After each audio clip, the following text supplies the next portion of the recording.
ಯಸ್ಮಾತ್ ಉದತಿಷ್ಠದಸೌ ವಿರಾಟ್ 48 40 54ರವರೆಗೆ ಹೋಯಿತು. ಅದೇ ತಾನೆ.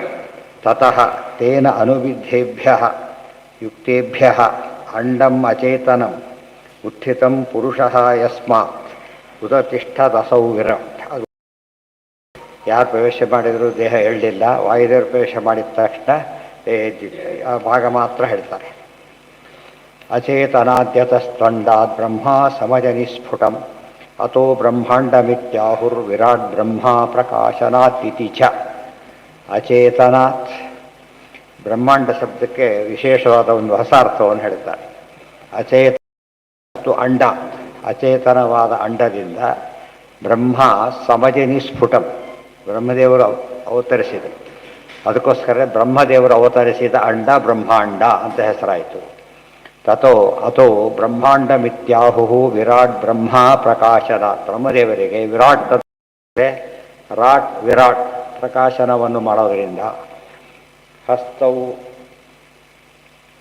ನ ನಿರಭಿದ್ಯೇತಾಂ ಬಲಂ ತಾಭ್ಯಾಂ ತತಃ ಸ್ವರಾಟ್ ಪಾದೌ ಚ ನಿರಭಿದ್ಯೇತಾಂ ಗತಿಸ್ತಾಭ್ಯಾಂ ತಥೋ ಹರಿಃ. ಇಲ್ಲೆಲ್ಲ ಕೂಡ ಹಸ್ತೌ ಚ ನಿರಭಿದ್ಯೇತಾಂ, ಹಸ್ತಗಳು ಎಲ್ಲ ಒಂದೊಂದೇ ಏನು ಹೋಗಿತ್ತು ಎಲ್ಲ ವಾಪಸ್ ಬರಲಿಕ್ಕೆ ಶುರುವಾಯಿತು. ಈಗ ಯಾವುದು ಕೈ ಕಾಲು ಎಲ್ಲವೂ ಕೂಡ ಎಲ್ಲ ನಿಶ್ಚೇತನವಾಗಿತ್ತು. ವಾಯುದೇವರು ಹೊರಗೆ ಬಂದ ಮೇಲೆ ಪ್ರವೇಶ ಮಾಡಿದ ತಕ್ಷಣ ಎಲ್ಲವೂ ಕೂಡ ಏನಾಯಿತು, ಪೂರ್ತಿಯಾಗಿ ತಮ್ಮ ತಮ್ಮ ಕೆಲಸ ಮಾಡೋಕ್ಕೆ ಪ್ರಾರಂಭ ಮಾಡಿ. ಕರೆಂಟ್ ಹೋದ ತಕ್ಷಣ ಎಲ್ಲ ನಿಂತು, ಬಂದ ತಕ್ಷಣ ಎಲ್ಲ ಆಗುತ್ತಲ್ಲ. ದೈವತಂ ತಸ್ಯೇಂದ್ರಿಯಾಭಿಮಾನಿತ್ವಂ ಕುತಃ ಪೂರ್ಣಾಮಲಾತ್ಮನಃ ಇತಿ ಚ. ಅಲ್ಲೊಂದು ಪ್ರಶ್ನೆ ಬಂತು. ಪಾದಗಳಿಗೆ ಯಾರು ಅಭಿಮಾನಿ ಅಂದರೆ ಯಜ್ಞ ಅಂತ ಒಂದು ಪದ ಬಂತು. ಯಜ್ಞ ಅಂದ ತಕ್ಷಣ ನಾರಾಯಣ, ಈಶಾವಾಸ್ಯ ಉಪನಿಷತ್ತಿನ ಪ್ರತಿಪಾದ್ಯ ದೇವತೆ ನಾರಾಯಣನು ಅಂದರೆ ಅಲ್ಲ. ಯಾತಕ್ಕೆ? ಯಜ್ಞನಾಮಾತು ದೇವೋ ಅನ್ಯೋ ವಿಜ್ಞೇಯ ಪಾದದೇವತ. ಈ ಯಜ್ಞನಾಮಕ ಪರಮಾತ್ಮನಲ್ಲ. ಯಜ್ಞ ಅಂತ ಇಂದ್ರಪುತ್ರ, ಯಜ್ಞ ಶಂಭು ಅಂತ ಬರೀತಾರೆ. ಬಲಗಾಲಿಗೆ ಯಜ್ಞ, ಎಡಗಾಲಿಗೆ ಶಂಭು. ಒಟ್ಟಿಗೆ ಪಾದಕ್ಕೆ ಯಜ್ಞ ಅಂತ ಹೇಳಿದರು ಸರಿ. ಅದು ಹೇಳಿದ್ದು ಜಯಂತ ವೃಷಭ. ಯಜ್ಞಕ್ಕೆ ಇನ್ನೊಂದು ಹೆಸರು ಜಯಂತ ಅಂತ. ಹಾಂ. ಯಜ್ಞನಾಮಾತು ದೇವೋನ್ಯೋ ವಿಜ್ಞೇಯ ಪಾದದೇವತ ತದಾ ವಿಷ್ಣು ಹರಿರ್ನಿತ್ಯಂ ತಮಾಹು ಪಾದದೈವತಂ. ವಿಷ್ಣುವಿನ ಯಜ್ಞ ರೂಪದಿಂದ ಆವಿಷ್ಟನಾದನು ಈ ಯಜ್ಞ. ತಸ್ಯ ಇಂದ್ರಿಯಾಭಿಮಾನಿತ್ವಂ ಕುತಃ ಪೂರ್ಣಾಮಲಾತ್ಮನಃ. ಪರಮಾತ್ಮ ಸರ್ವಸ್ವಾಮಿಗೆ ಇಂದ್ರಿಯಾಭಿಮಾನಿ ಅಂತ ಕರೀತಾರ? ಆಲ್ ಇಂಡಿಯಾ ಪ್ರೆಸಿಡೆಂಟ್ನ ವಿಲೇಜ್ ಪಂಚಾಯತ್ ಪ್ರೆಸಿಡೆಂಟ್ ಅಂತ ಕರೀತಾರ? ಇಲ್ಲ. ಬಟ್ ಅದರ ಕಂಟ್ರೋಲಲ್ಲಿ ಇರ್ತಾವ್ರೆ, ಆ ವಿಚಾರ ಬೇರೆ. ಅವರೇ ಅಲ್ಲ. ಯಜ್ಞನಾಮಾತು ದೇವೋನ್ಯೋ ವಿಜ್ಞೇಯ ಪಾದದೇವತಾ. ಪಾದದೇವತಾ ಅಂದರೆ ಪಾದಾಭಿಮಾನಿ ದೇವತಾ ಅಂತ ಅರ್ಥ. ಯದಾ ವಿಷ್ಣು ಹರಿರ್ನಿತ್ಯಂ ತಮಾಹು ಪಾದದೇವತಂ ಪಾದದೈವತಂ ತಸ್ಯೇಂದ್ರಿಯಾಭಿಮಾನಿತ್ವಂ ಕುತಃ ಪೂರ್ಣಾಮಲಾತ್ಮನಃ ಇತಿ ಚ. ಅಥಾಸ್ಯ ಹೃದಯಂ ಭಿನ್ನಂ. ಅದೇ ಯಜ್ಞ ನಾಮ ಇನ್ನೊಂದು ಹೆಸರು, ಯಜ್ಞ ಜಯಂತ ಅಂತ ಎರಡು ಹೆಸರು. ವ್ಯಕ್ತಿ ಒಬ್ಬರೇ ಎರಡು ಹೆಸರು. ಎಡಗಾಲಿ ವೃಷಭ ಅಂತ ಇನ್ನೊಬ್ಬ.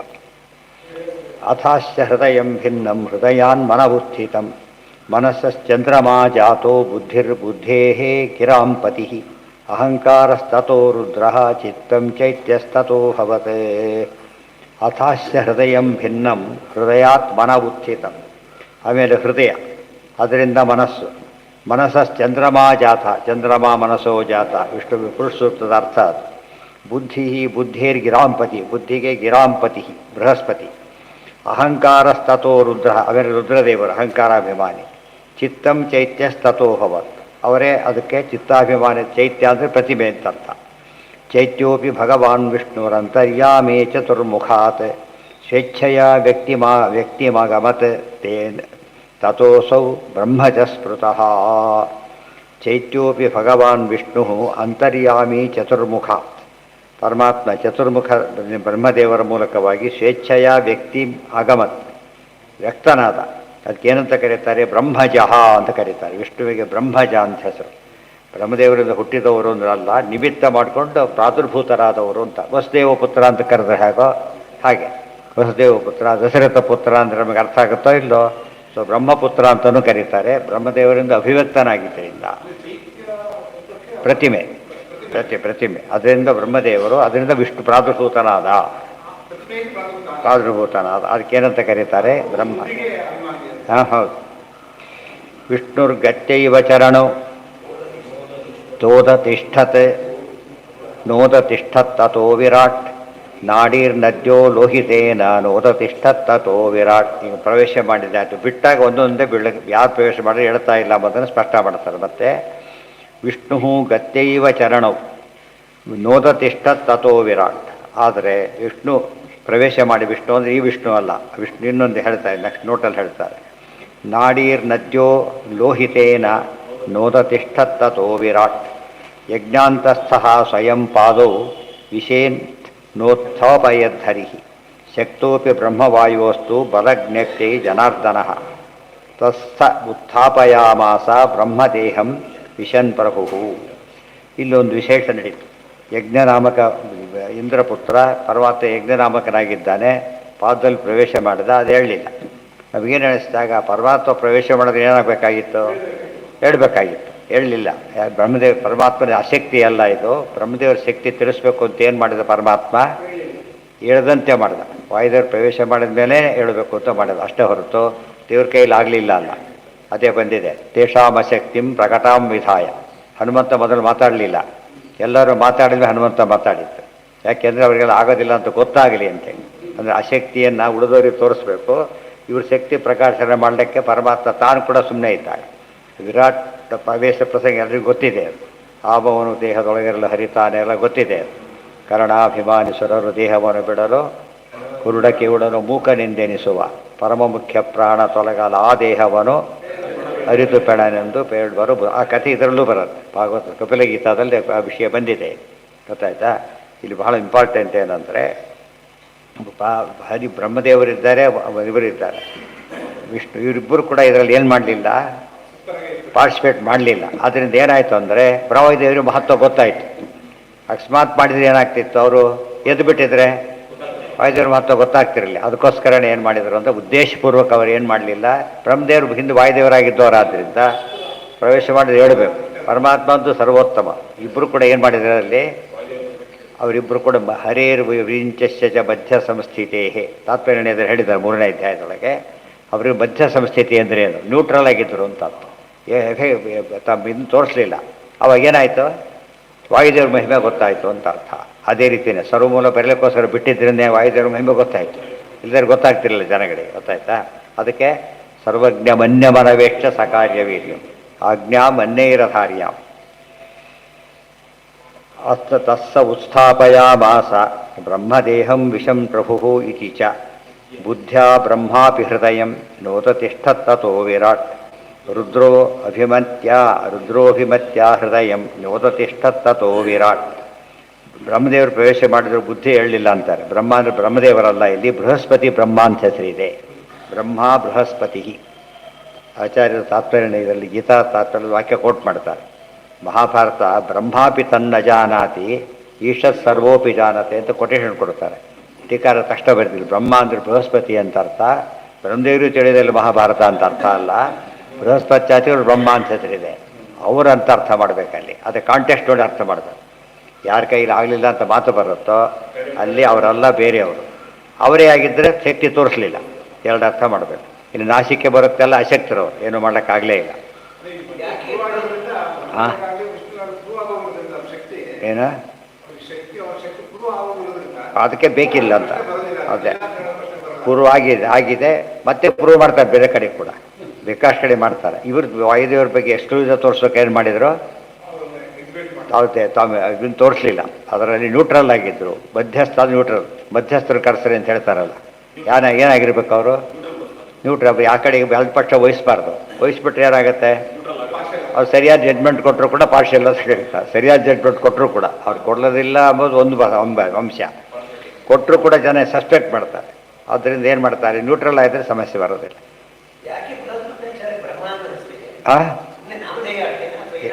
ಯಾರಿಗೆ ಬ್ರಹ್ಮ ಅಂದರೆ ವೇದ ಅದಕ್ಕೆ ವೇದ ಬಲ್ಲವಾದ ಬ್ರಹ್ಮಣಸ್ಪತಿ ಅಂತ ಅವ್ರ ಹೆಸರು. ಬ್ರಹ್ಮಣಸ್ಪತಿ ಬೃಹಸ್ಪತಿ ಅಂತ ಹೆಸರಿದೆ. ಮತ್ತು ವೇದಕ್ಕೂ ಅವರಿಗೆ ಸಂಬಂಧಪಟ್ಟಿದೆ. ಆದರೆ ಬ್ರಹ್ಮವರ್ಚಸ್ಸು ಅಂದರೆ ಬರತಕ್ಕ ಅವರೇ ಸಾಮಾನ್ಯವಾಗಿ ದೇವತೆಗಳಲ್ಲಿ ದೇವತಾ ಗುರು ಅವರು. ಆದ್ದರಿಂದ ಅವ್ರು ಸ್ಪೆಷಲ್. ಹೇಳ್ಕೊಡ್ಬೇಕಾದ್ರೆ ಜಾತಿ ಗೊತ್ತಿರಲೇಬೇಕಲ್ಲ. ಆ ರೀತಿ ಇಂದ್ರದೇವರಿಗೆ ಕಾಮನಿ ಮಾತ್ರ ಅಲ್ಲ, ಅವರೇ ದೊಡ್ಡವರು. ಉಳಿದವರಿಗೆಲ್ಲ ಇವರು ಗುರುಗಳು. ಅವರಿಗೆ ಪೋಸ್ಟಲ್ ಗುರುಗಳು ಅವರು, ಅವರಿಗೂ ಕೂಡ ಪೋಸ್ಟಲ್ ಗುರುಗಳು, ಇದರಲ್ಲಲ್ಲ. ಹಾಂ, ತಾರತಮ್ಯದಲ್ಲಿ ಹೌದು. ಅದಕ್ಕೆ ಅದೆಲ್ಲ ಇದು ಮಾಡಿದ್ದಾರೆ. ಇಂಥ ಪ್ರಸಂಗ ಬೇಕಾಷ್ಟು ಪುರಾಣದಲ್ಲಿ ಬರುತ್ತೆ. ಈಗ ಅರ್ಥ ಮಾಡಿಕೊಳ್ಳಿ ಅಂತ ಅರ್ಥ. ಭಾಗವತ ಪುರಾಣ ಒಂದು ಮಾಡೆಲ್ ಮಾಡಿ ತೋರಿಸಿದ ಮೇಲೆ ಉಳಿದೆಲ್ಲ ಪುರಾಣ ಅರ್ಥ ಮಾಡ್ಲಿಕ್ಕೆ ಬರುತ್ತೆ. ಅದಕ್ಕೆ ಮಧ್ವಿದವ್ರು ಹೇಳಬೇಕಾದ್ರೆ ಭಾಗವತ ತಾತ್ಪರ್ಯ ಬರೆದ್ರು ಅಂತ ಹೇಳೋದ್ರ ಬದಲು ಪುರಾಣ ಸ್ಥಾನಪಾಂಥಾನ ಅಭಾಷಾ ತ್ರಯವೇದಿನ ಭವತ ಸುಸಕಾಚಕ್ರೆ ಶ್ರೀ ಭಾಗವತ ನಿರ್ಣಯ ಅದೊಂದು ಬರೆದಿದ್ದರಿಂದ ಎಲ್ಲ ಪುರಾಣ ಹೇಳಿದ್ರೆ ಒಂದು ಸೂತ್ರ ಸಂಬಂಧಪಟ್ಟಿದ್ದ ಹೇಗೆ ಅರ್ಥ ಆಗಬೇಕು, ಒಂದು ಪುರಾಣ ಅರ್ಥ ಮಾಡಿದ ಮೇಲೆ ಪುರಾಣದ ಅರ್ಥ ಹೀಗೆ ಮಾಡಬೇಕು. ಯಾಕೆ ಪುರಾಣದಲ್ಲಿ 10 ಕಾಮನ್ ಹೇಳಿದ್ದೆ. ಮಹಾಪುರಾಣಕ್ಕೆ 10 ಲಕ್ಷಣ ಇರಬೇಕು, ಉಪಪುರಾಣಕ್ಕೆ 5 ಲಕ್ಷಣ ಇರಬೇಕು. ಈ ಮಹಾಪುರಾಣಕ್ಕೆ ಬರೆದಿದ್ದರಿಂದ ಉಪಪುರಾಣನೂ ಅರ್ಥ ಆಗ್ತದೆ ಅಂತ. ಈಗ 36 ಪುರಾಣಗಳು, 18 ಮಹಾಪುರಾಣಗಳು, 18 ಉಪಪುರಾಣಗಳು. ಅದಿಷ್ಟು ಅರ್ಥ ಮಾಡಿಕೊಳ್ಳಕ್ಕೆ ವಿಶೇಷ ಉಪಕಾರ ಗ್ರಂಥ ಐತಿ. ಸಿಂಪಲ್ ಅದು ಮಾಡಲ್ ತೋರಿಸಿದ ಮೇಲೆ ಮಾಡೋದು ಅರ್ಥ ಆಗುತ್ತೆ. ನಮ್ಮ ಜನ ಏನು ಮಾಡಿದ್ರು ಮಾಡಲೇ ಇಲ್ಲ, ಆಶ್ಚರ್ಯ ಹೇಳಿದ್ರೆ ಇದನ್ನೇ ಓದೋದಿಲ್ಲ, ಅದು ಬಿಟ್ಟುಬಿಟ್ರು ಪೂರ್ತಿ. ಟೆಕ್ಸ್ಟೇ ಮಾಡೋದಿಲ್ಲ ಇದನ್ನೆಲ್ಲ ಕೂಡ. ಮುಂದೆ ಪುರಾಣ ಹೇಳ್ಕೋಬೇಕಾದ್ರೆಲ್ಲ ವಿದ್ವಾಂಸರಾಗಿ ಏನು ಮಾಡ್ಬೇಕು, ಆಮೇಲೆ ಇವರು ನ್ಯಾಯಸುಧ ಪಾಠ ಹೇಳಕ್ಕೆ ಪ್ರಪತ್ರ ಮಾಡೋಕ್ಕೆ ಆಗೋದಿಲ್ಲ. ಕೇಳಿದರೆ ಒಬ್ರಿಗೂ ಅರ್ಥ ಆಗಲ್ಲ ಸ್ತೋತ್ರಗಳಿಗೆ. ಅದ್ರ ಬೇಸಿಸ್ ಇಟ್ಕೋಬೇಕು ಇವರು. ಅರ್ಥ ಮಾಡ್ಬೇಕಾದ್ರೆ ಯಾವುದನ್ನು ಅಪ್ಲೈ ಮಾಡಬೇಕು, ಪುರಾಣಗಳಿಗೆಲ್ಲ ತಿಳಿಸ್ಬೇಕು. ಅದನ್ನೇ ಓದ್ತಾ ಇರೋದು, ಇನ್ನು ಓದೋ ಚಾನ್ಸ್ ಇಲ್ಲ ಅಂದರೆ ಎಲ್ಲ ಪುರಾಣ ಗೊಂದಲಮಯ ಆಗಬೇಕು. ಆಚಾರ್ಯ ಹೇಳಿದ್ದಾರೆ, ನಾವು ದಿಗ್ಮಾತ್ರ ಪ್ರದರ್ಶನ ಮಾಡ್ತಿದ್ದೇವೆ ಅಂತ ಹೇಳ್ತಾರೆ. ಎಷ್ಟೋ ಕಡೆಗೆ ತುಂಬ ವಿಚಾರಗಳಿವೆ. ದಿಗ್ದರ್ಶನ ಮಾಡಿದ್ದೇವೆ ಅಂತ ಹೇಳಿ, ದಿಗ್ದರ್ಶನ ಮಾಡಿದ್ರೆ ಉಪಯೋಗ ಮಾಡ್ಕೋ, ದಾರಿ ತೋರಿಸಿ ಅಲ್ಲೇ ಇಟ್ಕೊಬಿಟ್ರೆ ಉಪಯೋಗ ಇಲ್ಲ. ದಾರಿ ತೋರಿಸಿದ್ಮೇಲೆ ಹೋಗ್ಬೇಕು. ಇತ್ತೀಚೆಗೆ ಅವ್ರಿಗೆ ಅನುಕೂಲ ಏನೂ ಇದ್ದಿಲ್ಲ ಆಗಿ ಮಾಡಿದರು. ಎಲ್ಲ ಅನುಕೂಲ ಇದೆ ಈಗ. ಹಿಂದೆ ನಾವು ಪ್ರಿಂಟ್ ಮಾಡಿಸ್ಬೇಕಾದ್ರೆ ಪ್ರತಿ ಮುಗಿದೋತ್ರ ಮತ್ತೆ ಎಲ್ಲ ಬೊತ್ತೆ ಇದಾಗಬೇಕು, ರೀಕಂಪೋಸ್ ಆಗ್ಬೇಕು, ಎಲ್ಲ ರೆಡಿ ಇರುತ್ತೆ. ಈಗ ಟಕ ಕೊಡ್ತಿರ್ಬೋದು. ಅಂಥದ್ದೀಗ ಕೆಲಸ ಈಗ ನಡೀತಿರೋ ಕೆಲಸ ಭಾರಿ ಕಡಿಮೆ. ಹಿಂದಿನವ್ರಿಗೆ ಕಂಪೇರ್ ಮಾಡಿಬಿಟ್ರೆ ಭಾಳ ಅಂದರೆ ಭಾರಿ ಕಡಿಮೆ. ಸಂಖ್ಯೆ ಜಾಸ್ತಿ ಇದೆ, ಸಿಕ್ಕಾಬಟ್ಟೆ ಜನ ಇದೆ. ಮತ್ತು ಅನುಕೂಲಗಳ ಸಂಖ್ಯೆ ಜಾಸ್ತಿ, ಅವೈಲಬಿಲಿಟಿ ಹುಚ್ಚಾಬಟ್ಟೆ ಜಾಸ್ತಿ ಇದೆ. ಆದರೆ ಆಗಿನ ಕಾಲಕ್ಕೆ ಏನೇನೇನೇನೂ ಇರಲಿಲ್ಲ ಅವರಿಗೆ. ಪಾಪ ದೀಪ ಕೂಡ ಇರ್ತಿದ್ದಿಲ್ಲ ರಾತ್ರಿ. ಅಂಥ ಹೊತ್ತಲ್ಲಿ ಇಷ್ಟಿಷ್ಟು ತಪ್ಪ ಪುಸ್ತಕ ಬರೆದಾಕಿಲ್ಲ. ಮತ್ತು ಅವರೆಲ್ಲ ಪುಸ್ತಕ ಬರೆದ್ರೆ ತುಂಬ ಅಪೂರ್ವ ಪುಸ್ತಕಗಳು ಬರೆಯೋದು, ಸುಮ್ಮನೆ ಕ್ಯಾಶುವಲಾಗಿ ಬರೆಯೋದಲ್ಲ. ಆಲ್ ಕಮಿಟೆಡ್ ಅಪ್ರೋಚ್ ಇದ್ದಿದ್ದರಿಂದ ಫಸ್ಟ್ ಕ್ಲಾಸಾಗಿ ಬರೆಯೋದು. ಹಾಗೆ ದೇಶದಲ್ಲಿ ಅಸ್ತವ್ಯಸ್ತತೆ, ಹೇಳೋರಿಲ್ಲ ಕೇಳೋರಿಲ್ಲ, ಯಾರು ಏನು ಬೇಕಾದ್ರೂ ಮಾಡೋ ವ್ಯವಸ್ಥೆ ಇದ್ದಾಗ ಅಂಥ ಹೊತ್ತಾಗಿ ಬರೆದ್ರು ಅಂದರೆ ಅದು ಎಂತೆಂಥ ಗ್ರಂಥ ಬರೀತಾರೆ, ಭಾಳ ಆಶ್ಚರ್ಯ ಆಗುತ್ತೆ. ಉತ್ಥಾಪಯಾಮಾಸ ಬ್ರಹ್ಮದೇವಂ ವಿಸತ್ರು. ಬೃಹಸ್ಪತಿ ಆಯ್ತು. ಈಗ ಯಸ್ಮಿನ್ ಬ್ರಹ್ಮ ರಾಜನಿ ಪೂರ್ವಂ ಏತಿ ಇತಿ ಶ್ರುತಿ. ಬ್ರಹ್ಮ ಶಬ್ದ ಬೃಹಸ್ಪತಿ ಅಂತ ಅರ್ಥ ಬರೆದ್ರೆ ಏನು ಆಧಾರ ಅಂತ ಪ್ರಶ್ನೆ ಬಂತೆ. ವೇದದಲ್ಲೇ ಇದೆ ಅಂತ ಕೋಟ್ ಮಾಡಿದರು. ಯಸ್ಮಿನ್ ಬ್ರಹ್ಮ ರಾಜತಿ ಪೂರ್ವ ಏತಿ ಇತಿ ಶ್ರುತಿಯಲ್ಲಿ ಪ್ರಸಕ್ತಿ ಬಂದರು ಬೃಹಸ್ಪತ್ಯಾಚಾರ್ಯರ ಆದ್ದರಿಂದ ಬ್ರಹ್ಮ ಶಬ್ದಕ್ಕೆ ಬೃಹಸ್ಪತಿ ಅಂತ ಹೇಳಿದ್ದಾರೆ. ಡಿಕ್ಷನರಿ ಕೋಟ್ ಮಾಡ್ತಾರೆ. ಬೃಹಸ್ಪತಿ ಪುರೋಗಶ್ಚ ಬ್ರಹ್ಮಾಚ ಬ್ರಹ್ಮಣಸ್ಪತಿ ಇತ್ಯಭಿಧಾನಂ. ಇಷ್ಟು ಬೃಹಸ್ಪತ್ಯಾಚಾರ್ಯ ಹೆಸರುಗಳು. ಇದನ್ನ ಟೀಕಾರರು ಕೋಟ್ ಮಾಡ್ತಾರೆ. ಬೃಹಸ್ಪತಿ ಅಂತ ಅರ್ಥ ಬರೆದುಬಿಟ್ಟು ಆಚಾರ್ಯ ಕೋಟ್ ಮಾಡಿದ್ದಾರೆ ಅಂತ ಹೇಳ್ತಾರೆ. ಬೃಹಸ್ಪತಿ ಪುರೋಗಶ್ಚ ಬ್ರಹ್ಮಾಚ ಬ್ರಹ್ಮಣಸ್ಪತಿ ಇದು ಅಭಿಧಾನಂ. ಬ್ರಹ್ಮ ಇದು ಬೇಕಾದ ಪದ ನಮಗೀಗ. ಬ್ರಹ್ಮ ಅನ್ನೋ ಪದಕ್ಕೆ ಬೃಹಸ್ಪತಿ ಅಂತ ಅರ್ಥ ಇರೋದರಿಂದ ಎಲ್ಲೆಲ್ಲಿ ಕೆಳಗಿನ ವ್ಯಕ್ತಿಯನ್ನು ಬ್ರಹ್ಮ ಅಂತ ಹೇಳ್ತಾರೋ ಅವರು ನಾರಾಯಣ ಬ್ರಹ್ಮನೂ ಅಲ್ಲ, ಬ್ರಹ್ಮದೇವರ ಬ್ರಹ್ಮನೂ ಅಲ್ಲ. ಆದ್ದರಿಂದ ಏನು ಅರ್ಥ ಮಾಡಬೇಕೀಗ? ಇನ್ನೊಬ್ಬರು ಪ್ರಸಿದ್ಧ ಆಗಿರೋದು ಇವರೇನೆ ಅರ್ಥ ಮಾಡಬೇಕು. ವೇದ ತಿಳಿದವರು ಅಂತ ಅರ್ಥ. ಇವ್ರಿಗಿನ ಜಾಸ್ತಿ ತಿಳಿದವರು ಅವರಾರು ಕೂಡ ಅರ್ಥ ಮಾಡ್ತಾರೆ. ಆ ಡಿಪಾರ್ಟ್ಮೆಂಟ್ ಹೆಡ್ ಇದ್ದಾಗ ಚಿತ್ತೇನ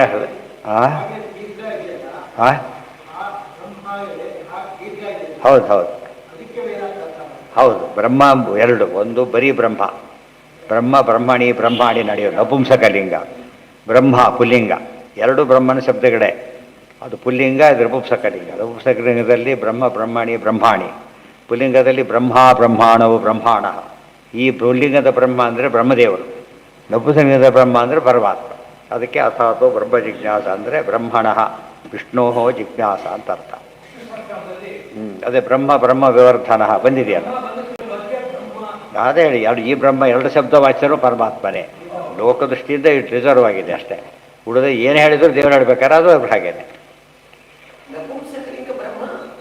ಹೌದು, ನಪುಂಸಕಲಿಂಗ ಅರ್ಥ ಏನ ಪರಮಾತ್ಮನಿಗೆ ಹೇಳಬೇಕಾದ್ರೆ ಕೆಲವು ಪದಗಳನ್ನು ಚಿಕ್ಕ ಮಕ್ಕಳ ಇದೆಯಲ್ಲ ಅಂತ ಇದೆಯಲ್ಲ ಏನರ್ಥ ಅದಕ್ಕೆ ಅಲ್ಲಿ ಲಿಂಗ ವಿವಕ್ಷಿತವಾದಾಗ ಹೇಳ್ತಾರೆ. ಪರಮಾತ್ಮನಿಗೆ ಪುಲ್ಲಿಂಗದ ರೂಪದೇ ಸ್ತ್ರೀಲಿಂಗದ ರೂಪನೇ ಇದೆ. ತಿಳಿಸೋಕ್ಕೋಸ್ಕರ ಕಾಮನ್ ಆಗಿ ಉಪಯೋಗಿಸ್ತಾರೆ ಅಷ್ಟು. ನಪುಂಸಕ ರೂಪ ಇಲ್ಲ. ನಪುಂಸಕ ಲಿಂಗ ಶಬ್ದವಾಚ್ಯತ್ವ ಇದೆ, ನಪುಂಸಕ ರೂಪ ಇಲ್ಲ. ಆದರೆ ಪುರುಷ ಶಬ್ದವಾಚ್ಯತ್ವ ಇದೆ, ಪುರುಷ ರೂಪನೇ ಇದೆ. ಅದೇ ರೀತಿ ಸ್ತ್ರೀ ಶಬ್ದವಾಚ್ಯತ್ವ ಸ್ತ್ರೀ ರೂಪನೂ ಇದೆ. ಇದು ಮಾತ್ರ ಇಲ್ಲ. ಅದಕ್ಕೆ ಎಲ್ಲ ಲಿಂಗಗಳ ಶಬ್ದಗಳಿದ್ದರೂ ಪರಮಾತ್ಮ ವಾಚ್ಯ ಎಂಬುದಕ್ಕೆ ದೃಷ್ಟಾಂತ. ಚಿತ್ತೇನ ಹೃದಯಂ ಚೈತ್ಯ, ಅಲ್ಲಿ ಯಾತಕ್ಕೆ ಉಪಯೋಗಿಸಿರೋದು? ಇಂಥ ಪುರುಷನಲ್ಲ ಪರಮಾತ್ಮ. ನಪುಂಸಕನೇ ಉಪಯೋಗಿಸೋಕ್ಕೆ ಏನು ಕಾರಣ ಅಂದರೆ, ಇಂಥ ಪುರುಷನೂ ಅಲ್ಲ, ಇಂಥ ಸ್ತ್ರೀನೂ ಅಲ್ಲ ಪರಮಾತ್ಮ. ವಿಲಕ್ಷಣ ಪುರುಷ ವಿಲಕ್ಷಣ ಸ್ತ್ರೀ ಅಂತ ಹೇಳೋದಕ್ಕೋಸ್ಕರ ಬ್ರಹ್ಮ ಅಂತ ಉಪಯೋಗಿಸಿ. ಚಿತ್ತೇನ ಹೃದಯಂ ಚೈತ್ಯ ಕ್ಷೇತ್ರಜ್ಞ ಪ್ರಾವಿಶತ್ತದ ವಿರಾಟ್. ಯಾವುದು? ಬುದ್ಧ, ಅದೇ ಓದಿದ್ದದ. ಬುದ್ಧ ಬ್ರಹ್ಮಾಪಿ ಹೃದಯಂ ನೋದತಿಷ್ಠ ತಥೋ ವಿರಾಟ್ ರುದ್ರೋ ಅಭಿಮತ್ಯ ಹೃದಯಂ. ರುದ್ರ ಅಂದರೆ ಅಭಿಮಾನಿ, ಅಭಿಮತಿ ಅಂದರೆ ಅಹಂಕಾರ. ಹೃದಯ ಅವರು ಹೇಳಲಿಲ್ಲ, ಅದು ಯಾರು ಪ್ರವೇಶ ಮಾಡಿದ್ರು ಹೇಳಲಿಲ್ಲ, ವಾಯುದೇವರು ಪ್ರವೇಶ ಮಾಡಿದ ಮಾತ್ರ ಇದ್ದರು. ಚಿತ್ತೇನ ಹೃದಯಂ ಚೈತ್ಯ ಕ್ಷೇತ್ರಜ್ಞ ಪ್ರಾವಿಶದ್ಯದ ವಿರಾಟ್ ತದೈವ ಪುರುಷ ಸಲಿದಾದುದತಿಷ್ಠತ. ಯಾವಾಗ ವಾಯುದೇವರು ಪ್ರವೇಶ ಮಾಡಿದರೋ ತಕ್ಷಣ ಇದ್ದರು.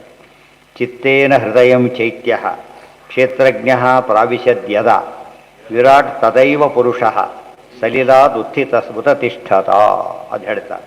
ಅಂಶೇನ ಸುಪ್ತೋ ಬ್ರಹ್ಮಾತು ಅಂಶೇನ ನರಗಾತ್ ತಥಾ ಸ್ವದೇಹಾದ್ವಾಯುಸಹಿತೋ ವಿಷ್ಣುನಾ ಚ ಜಗತ್ಪ್ರಭು ತಮುತ್ಥಾಪಯಿತುಂ ದೇವಾನ್ ದೇವಾಃ ತಾನೃತೆ ತ್ರೀನ್ಮಹಾಬಲಾನ್ ನಾಶಕ್ನುವನ್ ಏಕಸಂಸ್ಥಾಃ ತತಸ್ತೆ ತು ಅಭಿಶಂತ್ರಯಃ ಉತತಿಷ್ಠದ್ಬ್ರಹ್ಮದೇಹಃ ತದಾ ತೇಷಾಂ ಪ್ರಭಾವತಃ ವಿಶೇಷೇಣ ಹರೇರೇವ ಪ್ರಭಾವೇನ ಶ್ರಿಯಃ ಪತೇಃ ಚಿತ್ತಾಭಿಮಾನಿ ಬ್ರಹ್ಮೈವ ಕ್ಷೇತ್ರಜ್ಞಸ್ತದ್ಗತೋ ಹರಿಃ ಪ್ರಾಣೋ ವಾಯುರಿತಿ ಪ್ರೋಕ್ತಃ ತಯೋರೀಶೋ ಹರಿ ಸ್ವಯಂ ಇತಿ ಚ. ಒಟ್ಟು ಸಾರಾಂಶ ಹೇಳ್ತಾರೆ. ಅಂಶೇನ ಸುಪ್ತೋ ಬ್ರಹ್ಮಾತು, ಅಂಶೇನ ವಿರಾಟ್ ದೇಹದಿಂದ ಪ್ರವೇಶ ಮಾಡಬೇಕು, ಒಳಗೆ ಹೋಗಬೇಕು, ಹೊರಗೆ ಬರಬೇಕು, ಒಳಗೆ ಹೋಗಬೇಕು. ಬ್ರಹ್ಮದೇವರು ಬರಬೇಕಾದ್ರೂ ಇದ್ದಾರೆ. ಆ್ಯಕ್ಟಿವಿಟಿ ತೋರಿಸಲಿಲ್ಲ, ಅವರು ತಮ್ಮ ಶಕ್ತಿ ತೋರಿಸಲಿಲ್ಲ. ನಾರಾಯಣನು ತೋರಿಸಲಿಲ್ಲ.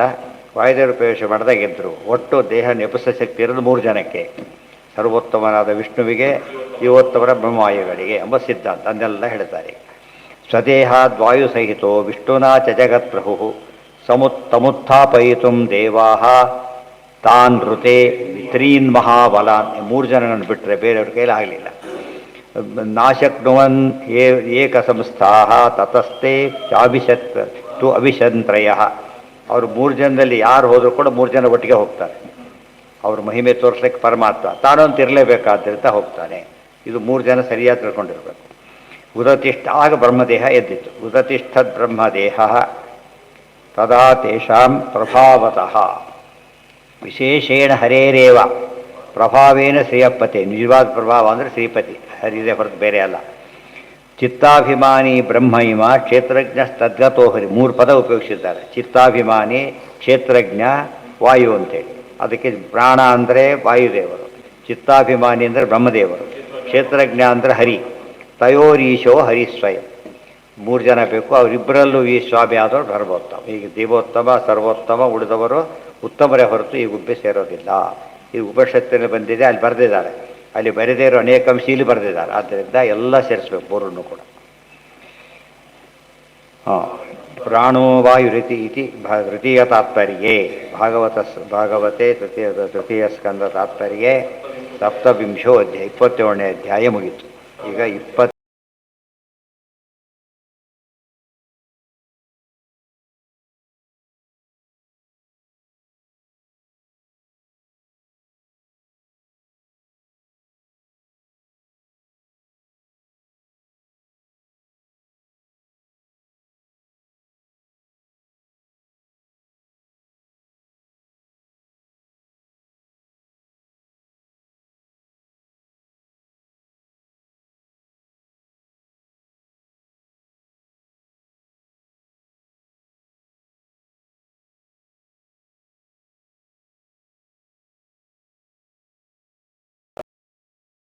8ನೇ ಅಧ್ಯಾಯ.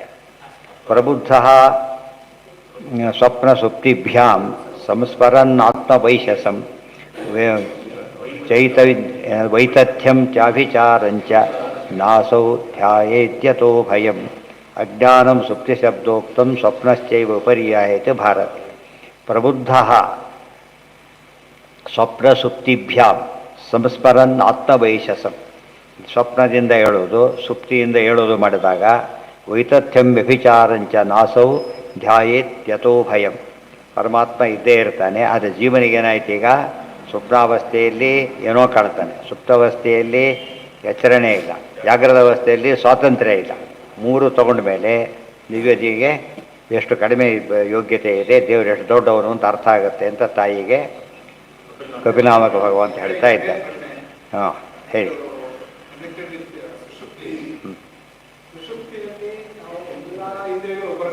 ಹೌದು ಹೌದು ಹೌದು ಹೌದು ಹೌದು ಹೌದು ಹಾಂ ಸರಿ. ನೀವು ಹೇಳಿ ಅಲಾರಾಮಿನ ಶಬ್ದದಲ್ಲಿ ಪರಮಾತ್ಮ ಇದ್ದಾನೆ. ಶಬ್ದದಲ್ಲಿ ಪರಮಾತ್ಮ ಶಬ್ದ ಎಬ್ಬಿಸ್ತಾನೆ, ಗೊತ್ತಾಯ್ತಾ? ಅದಕ್ಕೆ ಶಕ್ತಿ ಇಲ್ಲ.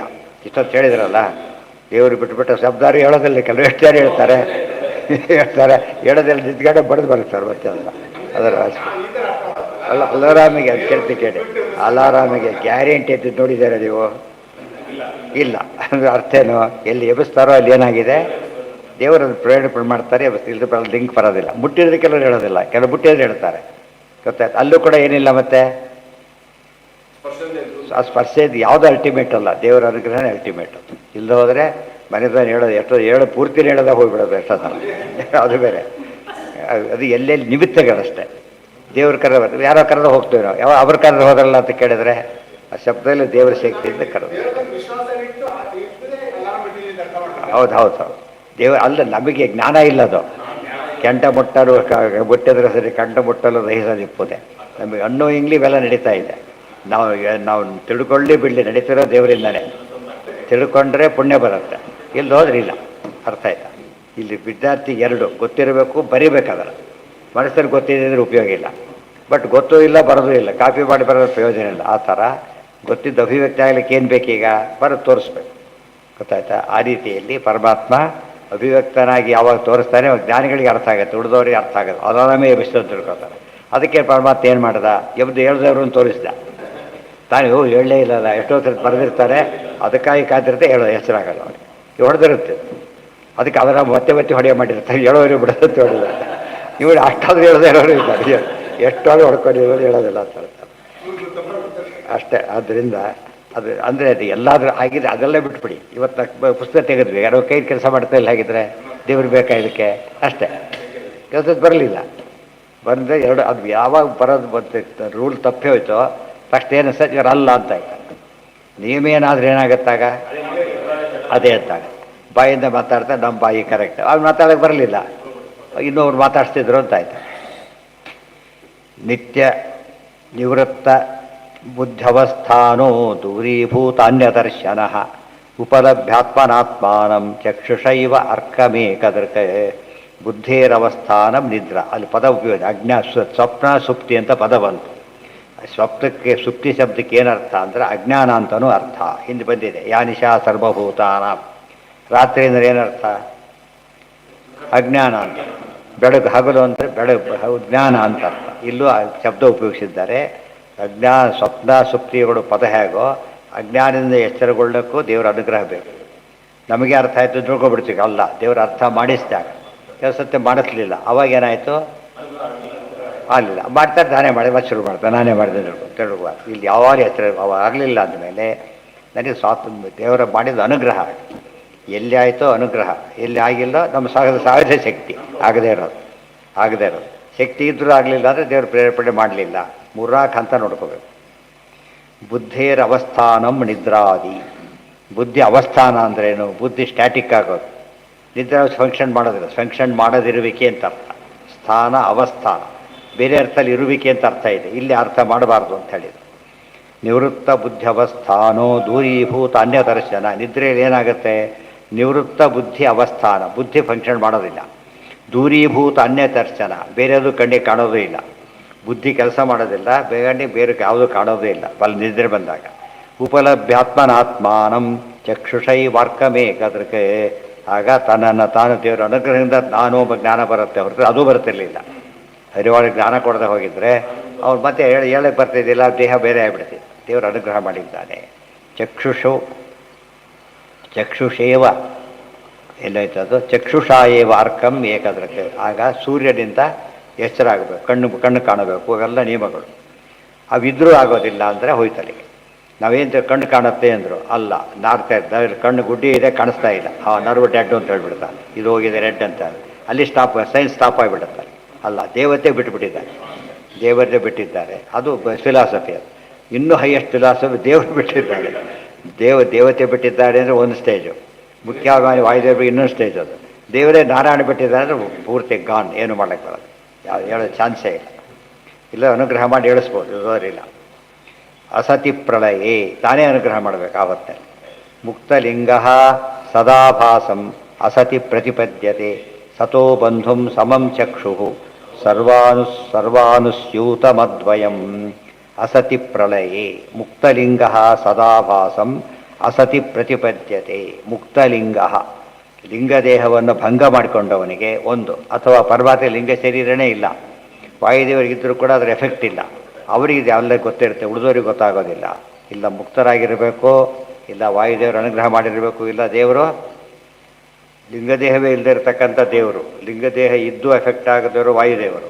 ಲಿಂಗದೇಹದಿಂದ ಬಿಡುಗಡೆ ಹೊಂದಿರೋರು ನಾವು, ಇಲ್ಲದೆ ದೇವರು ಯಾವ ಬಿಡುಗಡೆ ಹೊಂದೋ ಪ್ರಶ್ನೆ ಇಲ್ಲ. ಲಿಂಗದೇಹನೇ ಇಲ್ಲ ಆತನಿಗೆ, ನಮಗಿದೆ ಹೋಗಬೇಕು. ವಾಯುದೇವರಿಗೆ ಇದ್ದರೂ ಲೆಕ್ಕಕ್ಕಿಲ್ಲ. 3 ಸ್ಟೇಜಲ್ಲಿ ಅರ್ಥ ಮಾಡಿಕೊಂಡ್ರೆ ಅವರವ್ರು ಏನು ಸಾಧನೆ ಮಾಡಿ ಅವರಿಂದ ಏನೇನು ಕೆಲಸ ಆಗುತ್ತೆ ಗೊತ್ತಾಗುತ್ತೆ. ಇದು ಅಸತಿ ಅನ್ನೋ ಪದ ಬಂತು. ಅಸತಿ ಅಂದರೆ ಇಲ್ಲಿ ಅಸತಿ ಅಂದರೆ ಸುಳ್ಳು, ಅವೆಲ್ಲ ಅರ್ಥ ಅಲ್ಲ. ಪ್ರಳಯ ಕಾಲಕ್ಕೆ ಅಸತಿ, ಬೇರೆ ಯಾವ ಪದಾರ್ಥ ಹೊರಗಿರೋದಿಲ್ಲ. ಆದ್ದರಿಂದ ಏನಂತ ಕರೀತಾರೆ ಅದಕ್ಕೆ? ಪ್ರಳಯ ಅಂತ ಅರ್ಥ. ಕೆಲವು ಪದಗಳನ್ನು ಆ ಸಂದರ್ಭಕ್ಕೆ ತಕ್ಕಂತೆ ವಿಶೇಷ ಅರ್ಥ ಕೊಡು, ಬೇರೆ ಹೊತ್ತಿನಲ್ಲಿ ಅರ್ಥ ಮಾಡಬಾರ್ದು. ಇಂಥ ವಿಶೇಷ ಬಂದ ಮಾತ್ರ ಪ್ರಕರಣ ಅಂದರೆ ಕಾಂಟೆಕ್ಸ್ಟ್ ನೋಡ್ಕೊಂಡು ಅರ್ಥ ಹೇಳಬೇಕು. ಹಾಂ ಹಾಂ ಹೌದು.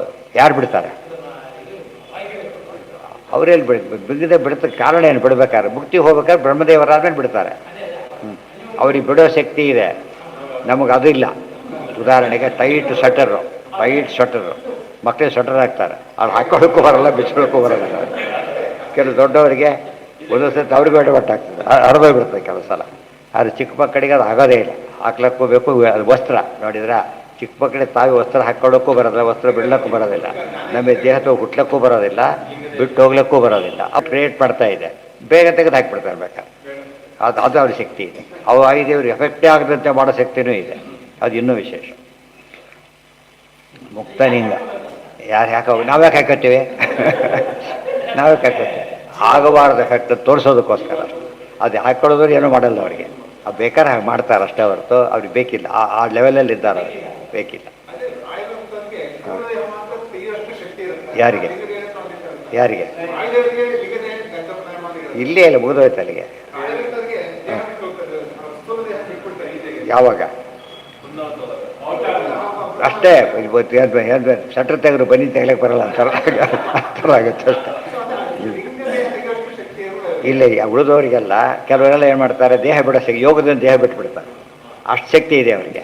ಆದರೆ ಲಿಂಗದೇಹ ಬಿಟ್ಕೊಳಕ್ಕೆ ಬರೋದಿಲ್ಲ, ಗೊತ್ತಾಯ್ತಾ? ಈ ಚರ್ಮ ಲಿಂಗದೇಹ ಅಂತ ಹೇಗಿದೆ ಅಂದರೆ ಚರ್ಮ ಡಾಕ್ಟ್ರ್ ಓಪನ್ ಮಾಡ್ತಾನೆ, ಇವರಿಗೆ ಓಪನ್ ಮಾಡ್ಲಿಕ್ಕೆ ಬರೋಲ್ಲ, ಗೊತ್ತಾಯ್ತಾ? ಮತ್ತೆ ಕ್ಲೋಸ್ ಮಾಡೋಕ್ಕೂ ಬರಲ್ಲ ಇನ್ನು ಮತ್ತೆ ಅವರಿಗೆ. ಎಲ್ಲರೂ ಡಾಕ್ಟ್ರಿಗೆ ಓಪನಿಂಗ್ ಫೀಸ್ ಬೇರೆ, ಕ್ಲೋಸಿಂಗ್ ಫೀಸ್ ಬೇರೆ ಮಾಡಬೇಕಾಗ್ತದೆ. ಅದೆಲ್ಲ ಇಲ್ಲ. ಅಂದರೆ ಅದು ಮನುಷ್ಯರಲ್ಲೇ ವ್ಯತ್ಯಾಸ ಇದೆ, ಗೊತ್ತಾಯ್ತಾ? ದೇವರಿಗೂ ಮನುಷ್ಯರಿಗೂ ಇನ್ನೂ ಜಾಸ್ತಿ ವ್ಯತ್ಯಾಸ ಇದೆ. ಅದು ಹೋಗ್ತಾ ಇತ್ತು, ಅದು ಮೇಲೆ ಹೋಗ್ತಾ ಒಂದು ಸ್ಟೇಜಲ್ಲಿ ವಾಯುದೇವರು ಬೇಕೇ ಬೇಕು. ನೆಕ್ಸ್ಟ್ ಸ್ಟೇಜಲ್ಲಿ ವಾಯುದೇವರಿಗೂ ಪರಮಾತ್ಮ ಬೇಕು. ಒಂದು ಸ್ಟೇಜಲ್ಲಿ ಶೇಷಸ್ಯ ಪ್ರತಿಬಿಂಬಾಸ್ತು ದೇವಾಹ ಶೇಷಸ್ತು ಬ್ರಹ್ಮಣಃ ಸಬ್ರಹ್ಮ ಸ ಪರಬ್ರಹ್ಮಣೋಶ್ಚೈವ ತೇ ಸ್ವಬಿಂಬ ಪ್ರದರ್ಶಕಾಃ ತತಃ ಸ್ವಬಿಂಬದ್ವಾರೇಣ ಪರಮಾತ್ಮ ಪ್ರದರ್ಶಕಃ ಇತಿ ಬ್ರಹ್ಮತರ್ಕೆ. ಇದೆಲ್ಲ ಏನ ಮುಕ್ತ, ಅದೇ ಆಯ್ತಲ್ಲ, ಮುಕ್ತಲಿಂಗ ತದಾಭಾಸಂ ಏವಂ ಮುಂದಿದೆ, ಅದು ಇದು ಸಂಬಂಧಪಟ್ಟಿದ್ದಲ್ಲ, ಮುಂದಿದೆ. ಶೇಷಸ್ಯ ಪ್ರತಿಬಿಂಬಾಸ್ತು ದೇವಾಹ, ಉಳಿದ ದೇವತೆಗಳ ಶೇಷದೇವರು ಪ್ರತಿಬಿಂಬ, ಶೇಷದೇವರು ಬ್ರಹ್ಮದೇವರು ಪ್ರತಿಬಿಂಬ. ಸ ಪರಬ್ರಹ್ಮಣಶ್ಚೈವ, ಅದು ಪರಬ್ರಹ್ಮಣ ಪ್ರತಿಬಿಂಬ. ಸ್ವಬಿಂಬ ಪ್ರದರ್ಶಕ, ಇವರೆಲ್ಲ ತಮ್ಮ ತಮ್ಮ ಬಿಂಬದ ಮೂಲಕವಾಗಿ ಮುಂದೆ ಹೋಗಬೇಕು. ಏನ ಬರುತ್ತೆ ಅಂತ ಹೇಳಿದ್ನಲ್ಲ ಮುಂದೀಗ, ಅಲ್ಲಿ ಪ್ರಿಂಟ್ ಮೊದಲು ಮಾಡಿಸಿದ್ರೆ ಆಮೇಲೆ ಬಂದಿದೆ ಅಷ್ಟೇ, ಇಲ್ಲೇ ಇದೆ. ತತಃ ಸ್ವಬಿಂಬದ್ವಾರೇಣ ಪರಮಾತ್ಮ ಪ್ರದರ್ಶಕ ಆಯ್ತು ಬ್ರಹ್ಮತರ್ಕೆ. ಸೊ ಪರಮಾತ್ಮ ಅವರು ಬಿಂಬದ ಮೂಲಕವಾಗಿ ತೋರಿಸ್ತಾನೆ ಹೊರತು ತೋರಿಸೋದಿಲ್ಲ. ಅದಕ್ಕೋಸ್ಕರ ಏನು ಮಾಡಬೇಕು?